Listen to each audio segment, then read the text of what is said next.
my 3 teammates have handled recently. You can find the basic background information displayed on the slide. But due to our confidentiality and the protection for personal information, all the names we're going to mention will be alias. So the first case is called Tricky Joe. In this case,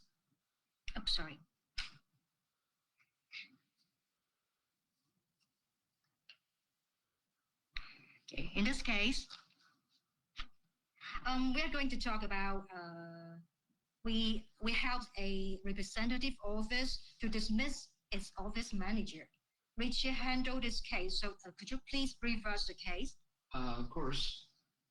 As our listeners can see on the slide now, the client is a representative office with a Chinese office manager named Joe on the right side of the screen. For the sake of easier discussion, we'll be referring to the representative office as RO. One thing to bear in mind is that the specialty of a RO is that it's not a legal entity. Therefore, it cannot hire people directly in China. All its employees, including the office manager, needs to be hired by a third party. Usually, this third party for a RO is Fresco, and such employees will need to be dispatched to the RO.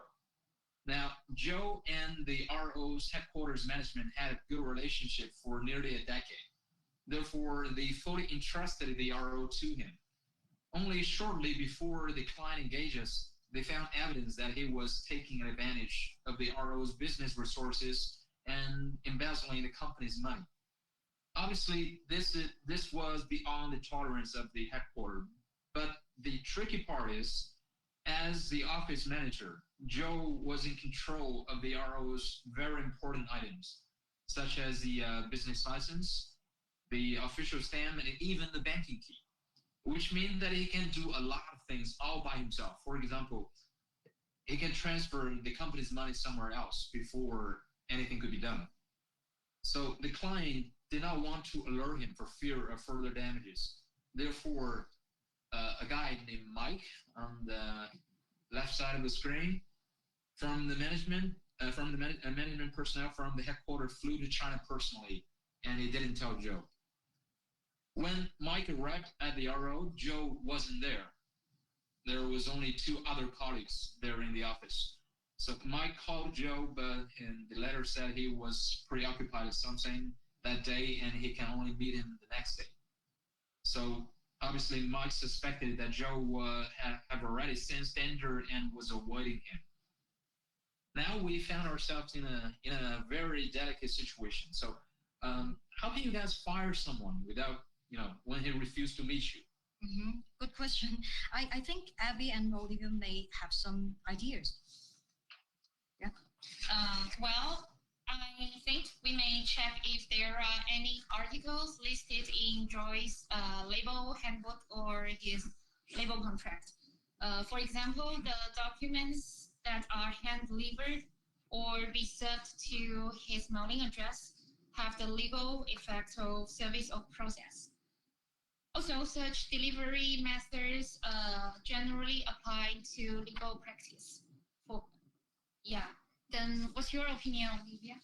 Okay, so I think the delivery method actually is a way to dismiss the employee legally, but only if the company has sufficient evidence or concrete ground to dismiss him without causing any bad consequence.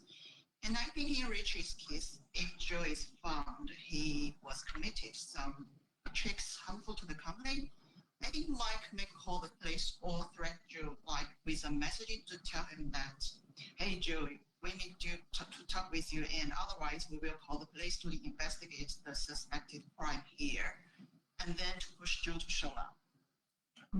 Well, both of your strategy was quite clear and logical, and here's what actually happened. Since Mike was not staying long in China and he was worried that Joe might order the other 2 colleagues to do something harmful to the RO, since Joe might already be alerted. So after discussing with us, I drafted 2 non-disclosure agreements, usually referred to as NDAs, and convinced the 2 other colleagues to sign. And Why did you think it was necessary to sign an NDA with the other two colleagues? And did it help? Yes, it did. Many of you might doubt that what difference can two pieces of paper make, right? In this kind of situation like this. Well, from the perspective of a legal professional, I would say something written is always good to have. It's more like a precautionary or deterring move. Let's say if these two colleagues of Joe somehow decided to cover for him and turn against the company, we at least have something at hand that can fight back and hold them responsible. So simply put, the purpose of an NDA is to emphasize that a company reserves rights to sue them if they decided to work with Joe against the company. And after signing the NDA, Mike made it clear to them that he was here to fire Joe, and he would like to have their support in this. Then Mike and I made some efforts to contact Joe, but he refuses to answer still. To know our experience, in our experiences, we do have some to be dismissed employees who refuse to cooperate or even to talk. Our advice procedure for this occasion is: first, you draft a message which says the company wishes to negotiate with him or her. Second, you send it to his or her personal WeChat, phone number, email address. The third is send a hard copy with a signature, a hard copy of the message with signature or company seal to his personal physical address. First, have a witness to all of the above and better take video. Do you think this witness action or the video could really help for the case? Well, it's all about evidence. For example, we all want to avoid dispute, but if we have to resort to the last option, say take to the court and have the judge decide, then we must have something that can prove we've done everything right and we did every possible effort to be compliant. Let's say if we don't take video or don't have any eyewitnesses, that would give Joe excuses to claim that it wasn't us to send the message or we didn't send the message at all. So moving on, Joe remained silent for a day and Mike lost patience. They decided not to confront Joe and fully entrusted DIAs to finish the matter. At that point, we were sure that Joe was committing criminal offense against the company. Therefore, after confirming with Mike, of course, I sent a follow-up message to Joe. This time, it was more like an ultimatum. We told him that we wanted to resolve this in a peaceful manner, but we will call the police if he doesn't show up. Okay, did he fear this warning? Yes, he did. I could tell he was clearly anxious, impatient, and even a little frightened. Because I think he knew the things he had done could lead to serious consequences. And he was afraid that we might call the police and the police will come and grab him. Joe eventually showed up, and Abby and I sat down with him, explained the headquarters' intention, and we expressed the willingness to take a step back by offering him a severance package. Even though we told him that even though the headquarters knew clearly what he was doing behind. Did he still bargain on the amount? Well, actually he did. To give him some credit, I would say that Joe was a very shrewd person. Even at a time like this, he still wanted to bargain and said the severance package was not in the lawful and right amount. But of course, it was not in the standard amount. We negotiated for nearly 2 hours, and basically we just told him that to take it or leave it. And we made it clear to him that he was lucky to have any severance pay at all. So finally, he gave in and accepted the package and signed the termination agreement. Noted that Joe is such a tricky guy. I think a regular termination agreement might not be enough to protect our client, is it? Yes, you're right. I think you're considering the specialty of the RO's business. In addition, we finally convinced Joe to sign a non-competition agreement and a non-disclosure agreement. We made him promise that he won't join the headquarters competitors in the region, or he won't compete with the company himself in any way. This was also quite important since Joe was in control of a lot of companies' vital resources. So to summarize, I think the experience we learned from this case is, in the case of possible criminal law violation, is advised to evaluate whether the company is ready for a long litigation process and the relevant cost. So if the priority is to terminate, we think it's better to use a criminal violation as a bargain tool, just like we did. And the second pointer is, if the dismissal target is in control of the client's vital business resources, and there was concerns of malicious competition after the termination, I think the non-competition agreement is better to be prepared as well. Last, and as the RO, this is the specialty of the RO, as the RO is not a legal entity, its employees needs to enter a tri-party labor relationship at the beginning. So it's important to coordinate with, the tri-party labor relationship with the RO and the HR agency. So you also need to coordinate with the HR agency when you finish the matter of the termination, to have a good idea what kind of paper you need to sign with the HR agency as well, so you don't have the trouble that tied at the end. Okay, very clear, very interesting case. Okay, to move on, the second case in this slide, we call it Troublesome Tom.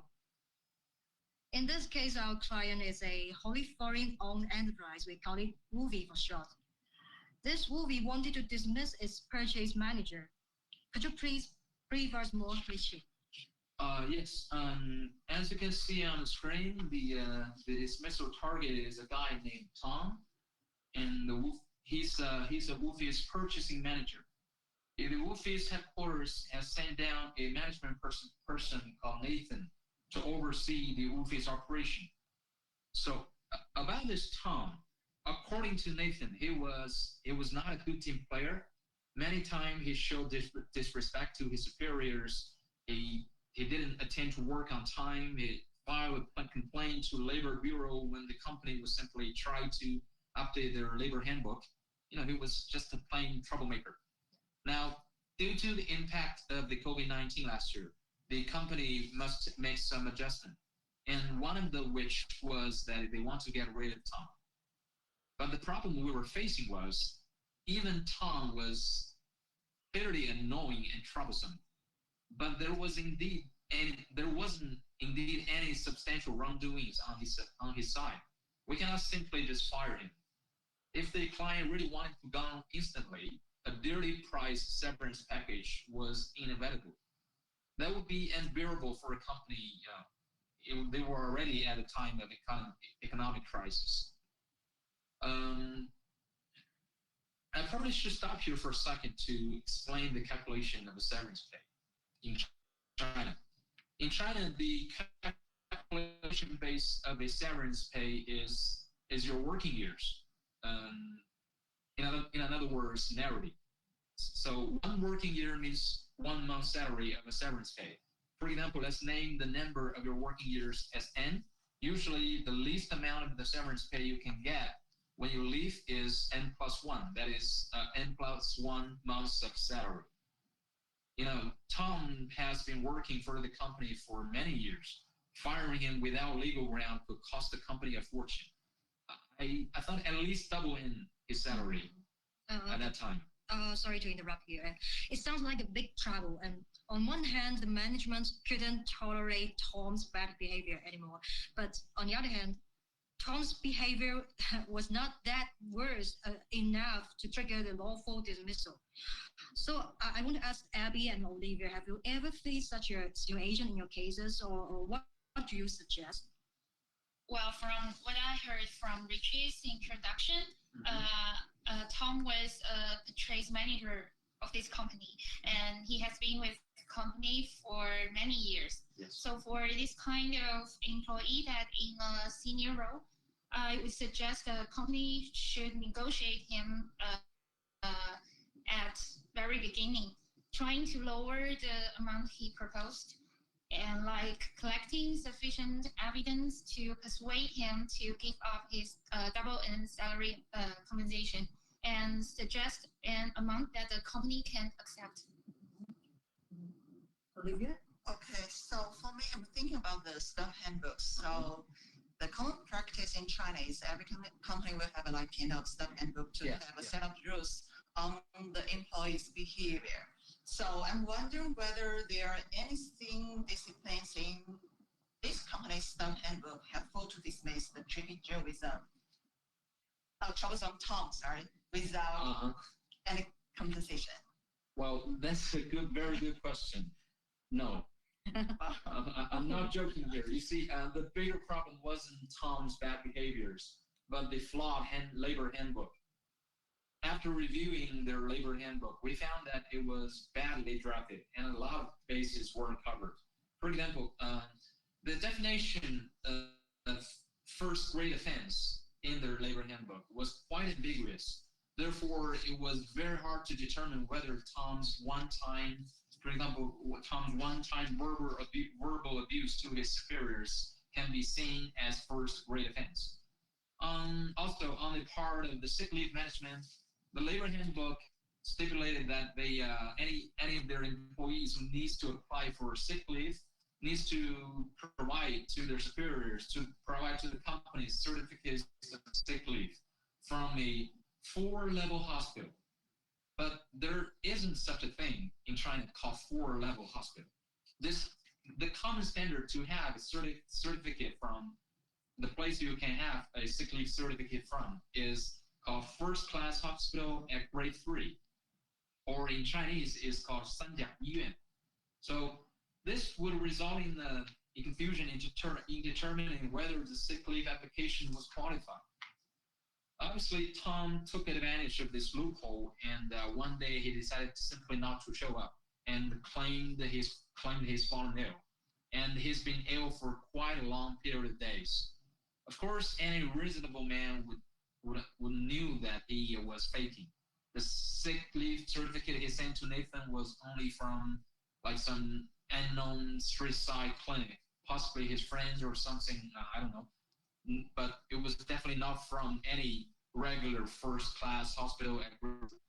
But as we just said now, we cannot just say to him, you cannot go on sick leave like this. The labor handbook got our hands tied.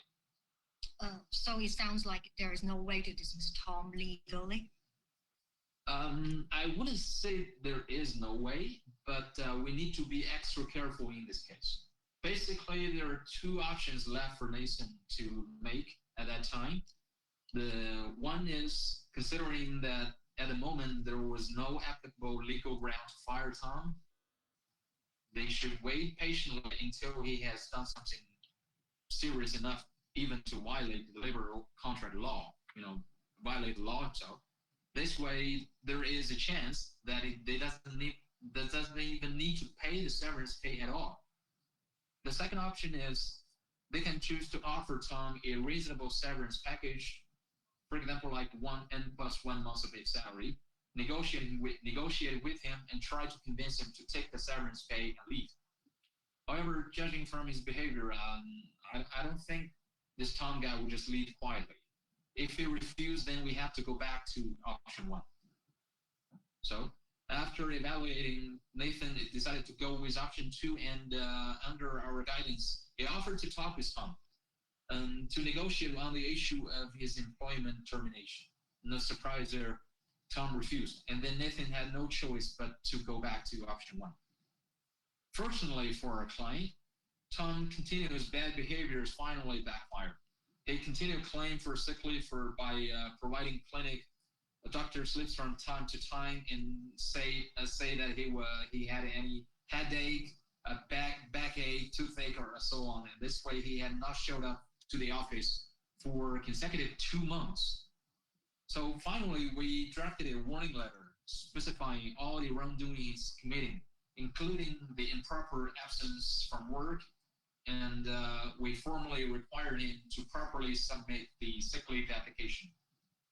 After sending him 2 warning letters and reminders, he never replied to any of those. We sent him the termination notice finally. And to note, I think the worst of attention is this time the note doesn't mention any compensation due to his long time and proper absence from work.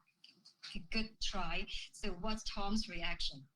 Well, Tom was furious and filed for arbitration immediately, just like we anticipated. Mm-hmm. So in the end, the arbitration court favored the company side and ruled out Tom's claim. For other listeners who might share the same problem in Nissan's company, I think you can pay attention to these pointers. And that is if your company's labor handbook and labor contracts have this kind or that kind of problems and cannot protect the company's interests well, we recommend the following. First is when you found yourself in this or your company in this kind of situation, initiate conversation with employees to amend, change, rewrite the handbook and the contract, rebuild the labor management system.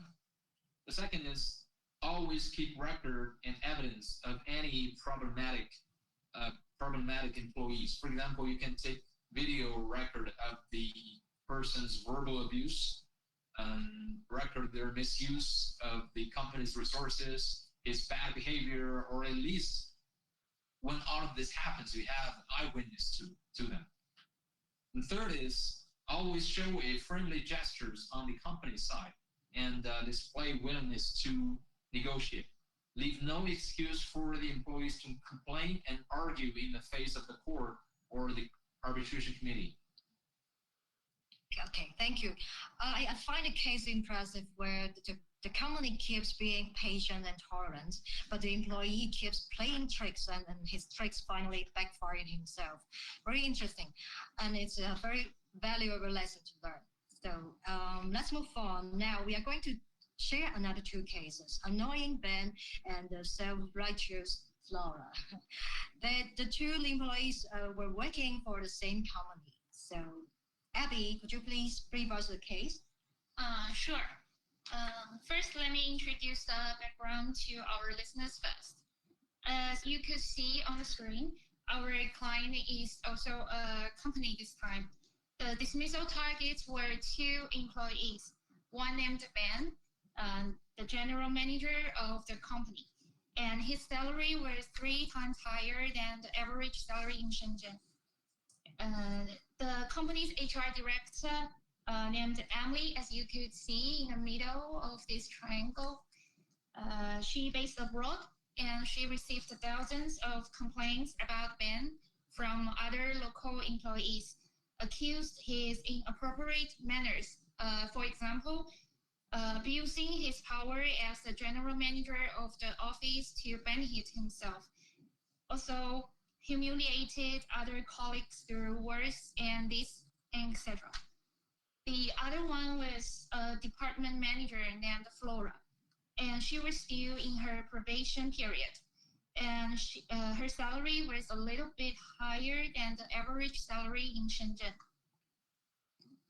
Emily, the HR director, she is a foreigner, and apparently she did not know much about our Chinese laws. But she discussed with us to learn the implication of Chinese labor contract laws.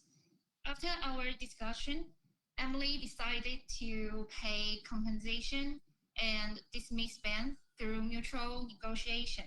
On the other hand, she preferred to dismiss Flora without paying any compensation due to the reason that Flora failed to satisfy the company's employment criteria during her probation period.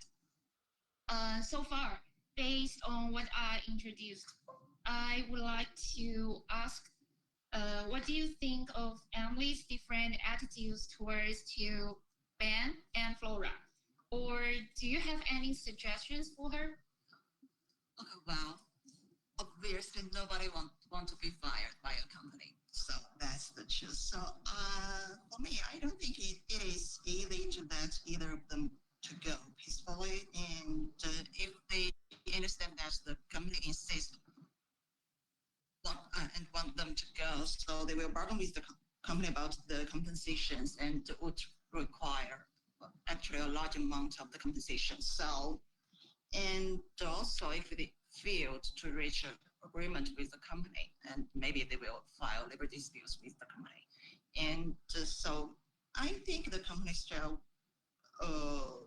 treat Ben and Flora differently. And for Ben, I would suggest the company to negotiate with Ben in a friendly way and try to let him to go peacefully. And if failed, then the company can show some evidence to Ben and let him to know that the company want them to leave anyway. And for Flora, I think the company can first check with some legal grounds that to see whether they can let Flora to leave without any compensation. Mm-hmm. Yeah. Well, I think for me, these two cases both sounds like a lot of work to do. And if you want to fire a senior management person, and you want to fire him due to non-work reasons, so that means you have to pay him compensations. And usually, a senior management have a very high salary, so the compensation will be quite high. Yeah. But the good thing is there is a ceiling amount to the compensation. So in this case, then to bring down loss, the only way is to negotiate with him or her and try to convince the employee to leave with what he can take. Yeah. And just for a senior management employees cases, and I heard that the second is a employee who was still on probation period, right? Yeah. So I think if someone performed poorly on their probation period and the company doesn't want to keep them anymore, one thing to bear in mind is not like you can simply tell them, oh, by the way, the company decided not to hire you at all. After all, to prove someone is really not up to the company standard, better have something agreed and written. Yeah. First, for example, the probation period clause can specify the goal that must be achieved during the probation period. Like if you are hiring a salesperson, you can put it in the labor contract like this. If the employee failed to achieve certain sales goal during his or her probation period, he or she cannot stay. It will be much more simpler if we agree like this. I don't know if they had something like this agreed beforehand, for this Flora girl. If not, it'll be a little bit tricky, even if the target it was still on probation period. Wow, you two are too detailed for these two cases. And thanks for your sharing. And in fact, some of your suggestions are exactly what we suggested to Emily. When we look into these two cases separately, it is not 100% safe to simply dismiss each of them without any compensation. However, when these two happen in the same company at almost the same time, we need to figure out different strategies to protect the company's interests. While dismissing two employees at almost the same time might make them collaborate against the company, as Flora was still in her probation period and her salary was just a little bit higher than the average salary in Shenzhen. We suggested Emily may want to dismiss her first, and probably without any compensation, just as she considered. Because even in the worst case, that Flora felt unfair and angry and finally filed an arbitration, and this termination was decided as an illegal termination at the end. The compensation for Flora would be much lower than the one for Ben. Also, in this way, we can set an example to Ben. Let him realize the company can be really tough, serious, and willing to fight. Well, I want to add here. Yeah, this strategy makes sense. But even if the company is prepared for the worst case, you should also make sure there will be no hidden issue to dismiss Flora, who is a female employee, right? Yes, you're right.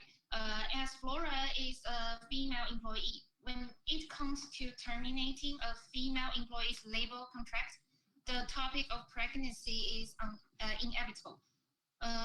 We reminded the HR director, Emily, that if a female employee gets pregnant during her probation period or even her employment, it requires to be more prudent before deciding to dismiss her because the Chinese labor contract law set forth restrictions on dismissing female employees who are in the following 3 periods. They are pregnancy, maternity, and breastfeeding. As these 3 periods are accumulatively around 2 years, we reminded Emily to double confirm that Flora was not in any of such periods at that moment. Luckily, in this case, Flora was not married yet, and she was apparently not pregnant. Therefore, the strategy to dismiss Flora could be quite simple. That is to start it as soon as possible before the expiration of her probation period. So finally, the dismissal letter was sent to Flora before the expiry of her probation, right? Yes, as this is our goal. And without any compensation, right? Yes, no compensation was provided to Flora. Okay. Then how about Ben? Well, as for Ben, just like my 2 colleagues mentioned before, when dismissing an employee in a senior role and played an important role in the company, if his relationship with the company ends in a bad ending, like being dismissed unilaterally and without any compensation, such employees may leave the company with hate. They may choose to fight to the end and even plan to take revenge on the company. For example, they may defame the company's reputation online or to solicit other employees. And this can cause big damage to the company. Therefore, it is advisable to terminate Ben through a mutual negotiation and reaching an agreement as a termination strategy. And just as we predicted, during the negotiations, Ben well took advantage of his role as a general manager in the company and asked for a super high amount of compensation. To suppress the higher compensation proposed by him, we investigated and collected sufficient evidence and used this to bargain with him. The purpose for this was to make him realize the company was aware of his behaviors in the office, and these behaviors were just beyond the tolerance of the company. The company could actually just legally fire him without any compensation, but considering he did make some contributions to the company, the company finally is still willing to offer him a reasonable compensation. Finally, we successfully made him accept the amount we offered and terminate his contract through negotiation. Well, I see it as a kind of a good ending. The company successfully get rid of an annoying employee, and this annoying employee acquired something that he shouldn't have acquired. I mean the compensation. Yeah. So there will be no hate, no revenge towards the company, right? Yeah. But how about Flora? Did she peacefully accept the dismissal without compensation? No, just as your comment to her in the previous slide, she apparently no. Actually, Flora filed an arbitration and asked for a 1 month salary, her OT payment, and half a month's salary as her bonus in total as compensation. As Emily was based abroad, she authorized me and a local employee of the company named Raymond to prepare the arbitration and further negotiated with Flora regarding the amount of compensation, as the company's bottom line on this was to only pay her 1 month's salary as compensation. Wait a minute. Okay. Is it a good idea to appoint a local employee? I mean, why the company decided to use a colleague of the dismissed one to attend the arbitration? Yeah, the reason why Emily insisted to choose Raymond to attend the arbitration with me was she really believed that Raymond could negotiate with Flora, as they apparently they had a good relationship and they knew each other very well. The company counted on him to bargain with Flora and let her lower the amount she asked for. However, as Raymond was full of sympathy for Flora's experience and thought the termination was quite cruel. During the negotiation, he just couldn't stand his ground for the company. But in contrast, he tried to persuade the company to compromise on the amount that proposed by Flora. At last, the company and Flora reached an agreement at the witness of the arbitration tribunal, but the final amount was almost 1.5 months salary, which was higher than the company's bottom line, that is 1 month's salary, which we could vote for. So Raymond really helps, but to the other way. The company could have saved money if they did not engage Raymond. Yes, I totally agree with you. So here I would like to share some tips about arbitration to our listeners. For the listeners who might share the same problems as Emily's company, it's better that you could entrust some legal professionals, people to participate in the negotiation and maybe arbitrations and litigations afterwards when dismissing. And try not to involve the normal employees, especially the employee like Raymond in this case, without any legal expertise handle this matter. These employees normally cannot fight for the best interest of the company, as they generally lack legal knowledge and professional skills, and very likely to feel sympathy and sorry for their dismissed colleagues. I also understand as a colleague of the dismissed one, it is normal and it's human nature to have these feelings. But since it is related to the company's interests, it's better to let the professionals, people do their professional things. So very good, excellent. Thank you, Abby. Okay, let's move on to case 5. Dismiss 10 persons in one day. Olivia, I know your case is a bit different from the other 4. Could you please talk about it? Yeah, sure. So it's kind of different from both Richie and Abby's case. And this is not an individual dismissal due to like his bad performance or violation of staff handbook or kind of violation of laws. It is kind of a mass layoffs caused by the parent company's dissolution prematurely. So as our listeners can see in the slides, our client actually is a Woofy based in Beijing, and its main business is trading fresh fruits, and it also have different branches in different cities, like in Shenzhen and also in Tianjin and also in Shanghai. So, and as we all know, the year of 2020 was quite tough for all of us, and so was for our client.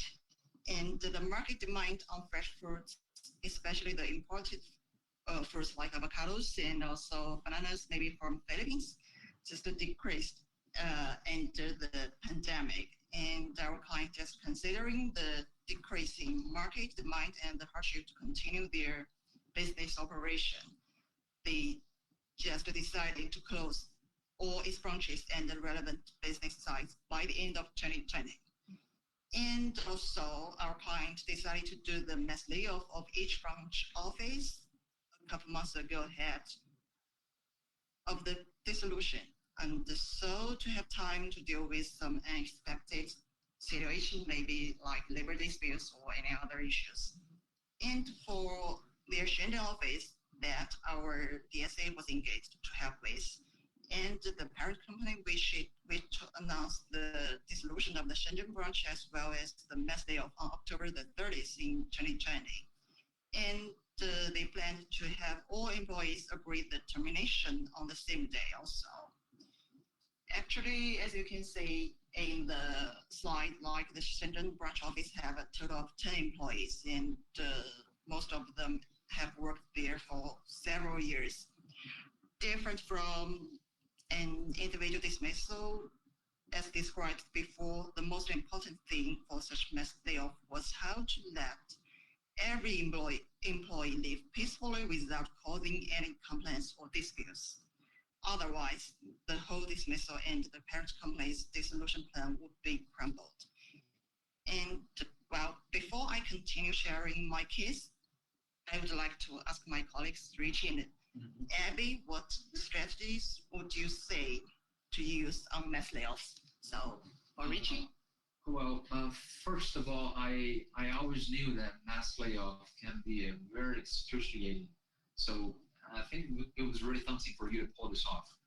If I were in your shoes, I guess the thing that worries me the most is that the employees, in their numerical advantage, that they might gang up on me.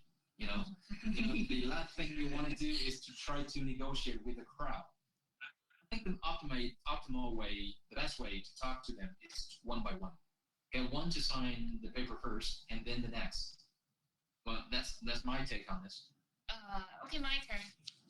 It seems to me that this mass layoff is really a big job, as you apparently need to deal with a group of people. In this case, I think for companies that have such demand, it is better to appoint someone from the high management to announce this decision to the employees in person, rather than just authorize professionals like us to directly inform the employees. Even if the company can give sufficient compensation to the dismissed employees following the law, the employees can also get irritated and refuse to negotiate. Yeah, you guys are all right, actually. So in this case, the biggest challenge is how to get each employee to accept our termination offer, and as well as the economic compensation we offered peacefully and to avoid any potential labor disputes. So this is also the final goal of our client. And also to achieve this goal, the first and the most important thing is to find a proper legal ground to support the company's dismissal decision and the termination compensation calculation, and then prepare all the dismissal documents in accordance with this. And in this way, we can make sure that everything is compliant with the laws. And this is actually why our client wants us as legal experts to engage in this case. Well, here maybe some companies just concerned that why just not like I'm going to shut down the company, and why I need to pay compensations to the employees? Why not just let them go? So I have to say that the law says that you should comply with the laws, and also if you go away with the laws, then maybe you will have a couple of labor disputes. Mm-hmm. Yeah, very clear. So what legal ground is applicable to this dismissal case? Okay, here, the legal ground for this case exactly was the dissolution of the company. Also, as you can see on the gray box on the left-hand side of the slide, like where the severance pay is necessary according to the labor contract in China. A labor contract can be terminated in case the employer has decided to dissolve the prematurely, and the employer shall pay economic compensation to all employees.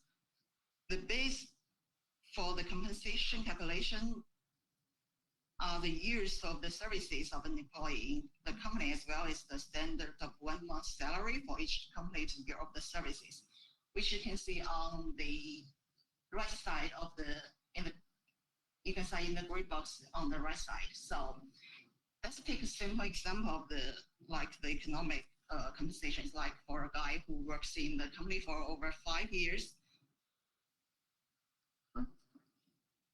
Yeah, and his last year's average month salary is like 10,000. Then the service fee will be like kind of 50,000.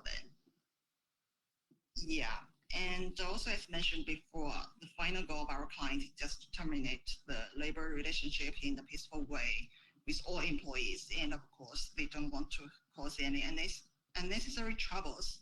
Thus, in our termination notice we prepared, we first wrote the laws as a base and to tell the employees that we did everything according to the law, and we further calculate every employee's compensation in a very strict way. Okay, it is very clear that in your case that the company is going to fully pay compensation strictly according to the law. But in such a mass layoff case, what thing or what step do you think the company should do in the first of all place when you meet the employees in person? Okay, well, that's really a good question, and the answer will come later. So let's go back to the October 30th in 2021. Yeah, and since we need to talk with each employee separately, and we also wanted to finish the negotiation in the day, so we choose to start the work in the morning of the day, and also on that day, another person who represents the parent company also came together with me to do the dismissal work. So I'm not working alone. And before we went there, we were already confirmed with the branch that the branch business license and jobs and UKs are all kept by Jane, the branch's financial officer.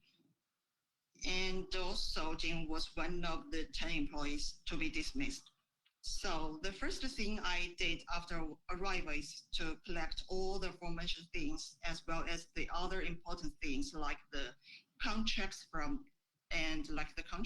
between the branch office with its suppliers, and also other important things like the bank cards and checks from Jane. And actually this was the first step I did, because we don't want to place any obstacles on the future way.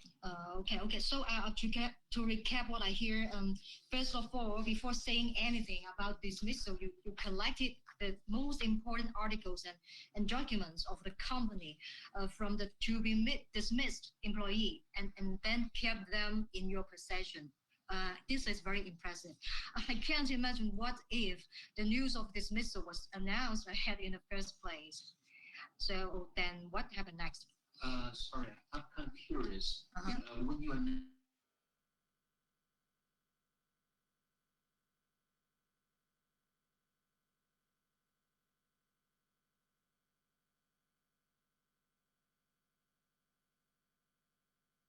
And also in some practice, we will say, oh, we are going to do a DD, do a due diligence for your company. So it's an easy way to collect such documents. Yeah, actually, you could remember that we have some representative from the parent company, so it could be some help. Yeah. Clear. Okay, so let's go back. So after all the important documents were back in our control, and the representative from the parent company announced the dilemma of the parent company, and that they are very sorry that they have to shut down the branch office in China. So after the announcement, he introduced me as their consultant, who will represent the parent company to talk with them one by one about the details of the termination and economic compensations. After then, I started to talk with each employee and try to convince them sign the receipts we prepared. Like the receipts is kind of confirm that they received the economic compensations and they agreed with the numbers we offered. So I have to say that actually nobody know the close plan before our client made the announcement on October the 30th. So when I was there, you know, what I saw was all the employees are still working, and some of them were still dealing with the bananas. Yeah, that's true. They are fruit company, right? Yeah, it's a fruit company, yeah. Okay. Mm-hmm. And maybe pineapples in other place, yeah. So, well, just imagine if you were one of them, would you sign on the receipt immediately after big shock during your work time? So, No. No. yeah. We might throw bananas Wow. on your face. Oh no. That's overreaction. Well, actually, I love bananas, but I don't want you to throw all the bananas to me. So, yeah, I guess most of you would need some time to digest the big shock. Actually, here I would see another important thing for such messy of case beside the legal aspect. That is the way you talk with the employees and the staff person you choose. So, well, in this case, the first person I choose was the financial officer, Jane. As we all know that she keeps all the important things of the branch office. So, and also Jane has been worked here since the branch office was incorporated. And also, normally the other employees would think that she is someone who has the power besides their boss and could be the leader of these employees. Thus, we think her decision would have some kind of effect on the other employees' decision. Yeah.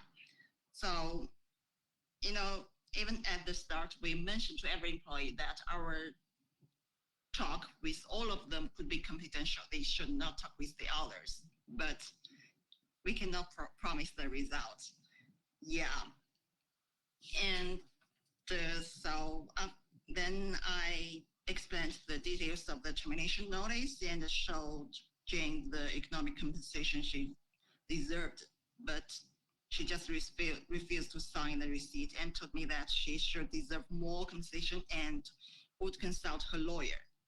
And well, following with her, there were about half of these employees refused to sign on the receipts with different things. For example, some of them said that they should consult the Labor Bureau about the compensation, and some of them asked for 1 more month's compensation. I would say this is very normal, and no surprise they will ask for that. Yeah, that's just so. Well, here I have to say that my first round of negotiation was kind of failed. And also, I'm just curious, if you were me, what would you do the next? Start the second round immediately or just wait for a while? If I were you, I might choose to separate them, and try not to have them all in the same room. Personally speaking, it's easy to lose your head when you are in a group.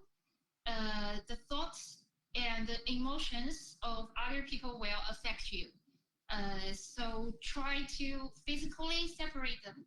In this way, even if they can communicate with each other by cell phone, like WeChat we used, or consult the Labor Bureau or their lawyers, they will be relatively calm and think about what's best for themselves. Yeah. What do you think, Richie? Like I just said, I'm not quite good at dealing with a criminal. So I remember you one of the company's person accompanied you to the site, right? So she probably knew which person from this crowd is most vulnerable, and you could take that as a weak point to attack the purchase, right? Well, I say similar like Abby's strategy, separate the second O from her, and try this way. Okay. Yeah. But you can just kind of separate them physically, but ideally you cannot separate them all. So they will keep talking. Yeah, I understand that. Like kind of like, don't get them in a crowd. Yeah. Try to talk to them one by one as much as possible. I think he's mean that if you want to defeat your enemies, you should catch the king of them. I'm not sure in this case it's proper to refer to employees as enemies, but yeah, my fault. No, yeah. I mean, in a way it can, but usually the result we are trying to pursue is win-win situation. Yeah. Both sides are happy and nobody right? wants to cause trouble. Yeah, that's true. I'm curious, how did you handle it really in this case? Okay, so for me, when Jane actually as not the king, but the queen of the crowd. Yeah. She refused to sign and told me that she needed more time. Then I just leave her office and let her alone and continue to talk with the other employees. Well, same for the other employees. If they refuse to sign, I just left more time for them to think. And I also walked around and just talk with them and ask it about their concerns and the questions. And also, I told them that I would try my best to solve their concerns. So It's very kind of you. Were the employees impressed or persuaded by your friendly gesture? yes, kind of. So actually, before I started the negotiation, I had a short talk with the representative from the parent company about these employees. And the representative told me that these employees were very friendly and easy to reach. And actually, they don't want to lose them, but they have to because the company's decision. Yeah.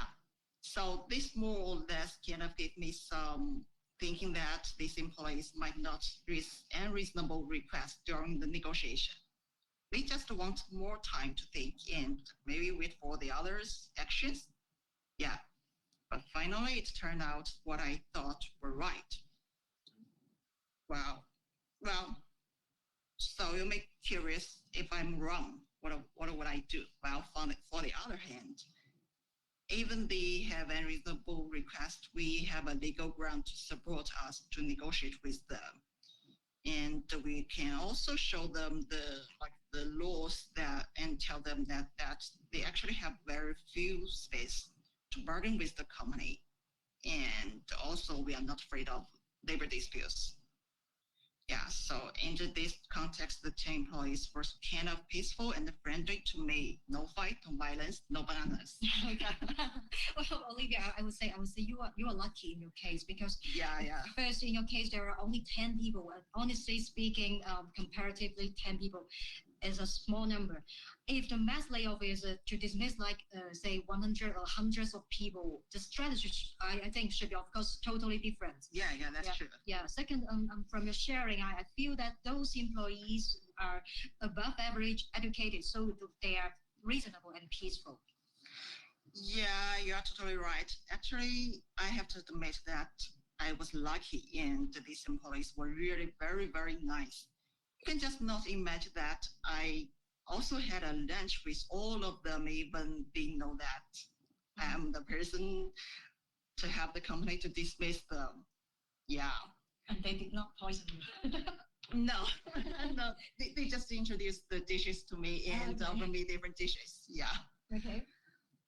So I think in a situation like this, usually the workers or the employees knew there was nothing better to do because we announced knew that the branch was closing down. So what can they do more other than try to get a reasonable package As soon as possible. Yeah. The closure of the factory is a fact you cannot change. Yes, there's no point of fighting here. Yeah, here I have to say another point is like the company calculate all the competitions in a very fair way. Yeah. They even try to offer as much as they can to all the employees. That's Yeah. the proper way to do it. Yeah, actually another thing is just during the lunchtime, the employee told me that they actually asked the labor bureau about the compensation, and the labor bureau told them that the amount is fair. Okay, so we finally did it. Yeah. Actually, although the entire negotiation process was kind of torturous, but we finally did it. None of the employees signed the receipt after a second round negotiation before lunchtime. And after the happy lunch, the last employees also agreed to sign the receipt. And then the whole dismissal was finished. Yeah. And also, actually, I learned a lot from this case. So the first thing is before making your decision on a mass layoff like this case, you should figure out the legal ground to support your decisions and then calculate the economic compensation as fair as enough. As we can see in this case, all employees care the most is the compensation, is the amount they can have. Yeah. And the second that is it would be more helpful if you can know something about the employees before starting the dismissal negotiation. For example, whether these employees are hard to communicate or not, or whether they will gun on me. Yeah. And the third is try to start with the leader first. If she or he is a nice person, like Jane, she is the financial officer of the branch office and the kind of the leader. And actually, she's a nice lady. Mm-hmm. And even at the beginning, she refused to sign the receipt. But later, when she signed, she tried to persuade the other employees to accept the amount we offered and persuade them to sign. Yeah. And the first thing is to be patient and to be friendly. If you know your targets, the employees were nice persons, and talk with them like a friend, not a legal expert. And you may not just imagine them as your enemies. You can just think they are your friends. Yeah. And the fifth thing is do not push the employees at the beginning if they refuse to sign. Try to communicate with them and understand their concerns about the notice and explain more to them.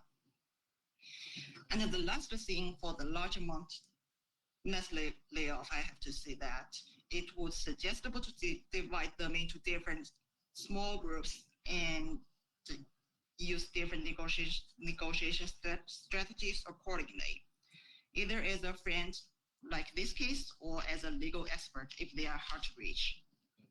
Yeah. Wow, thank you. Very impressive. Thank you, my colleagues, sharing your 5 cases. And now I want to shortly recap the tips, the experience from these cases. And if you have something to add, you can add anytime. Before dismissal, you may want to properly formulate your own staff handbook. This is first of all thing, and you should acquire and save properly the evidence to demonstrate that the wrongdoings of your employees or the failure to meet the employment criteria of your employees, something like that. Evidence is very important, and then wait for the best timing. For example, if someone is just commit a minor mistake, you cannot dismiss him immediately without any compensation. Wait for the best timing until he did something outrageous. And apply the right legal ground. And think about necessity and priority. That means, are you really want to dismiss someone? Or will he, if dismiss someone, will he do some revenge to the company, or does this person possess much valuable information or documents of the company? You should think and decide. And then remember special conditions for female employees. And during the dismissal, make sure the employee should hand over the important things like the certificates, like the notebook, the keys, something like that, back to the company, the employer. And we always say termination upon agreement, better with reasonable compensations, is always a better choice other than unilaterally dismissal. And pay compensation strictly according to the law. If possible and if necessary, you can also include non-disclosure clauses and non-competition clauses, or a separate agreement about these aspects into the mutual termination agreement. And shoot off problems one after one separately. And use professional third party, not use a sympathetic colleague of the dismissed employees. So because today we are gonna run out of time, so the questions you can send to our emails, and we will reply to you one by one by emails. And so thanks everyone for joining today. We will address your questions in a follow-up email later, and we will be sending out the recording of this webinar as well. So please keep an eye on your mailbox. If you have other questions, please feel free to reach out to us. Our team is always happy to schedule a call or have a quick conversation. Okay, this is all for today. Thank you for joining again and hope you have a nice day.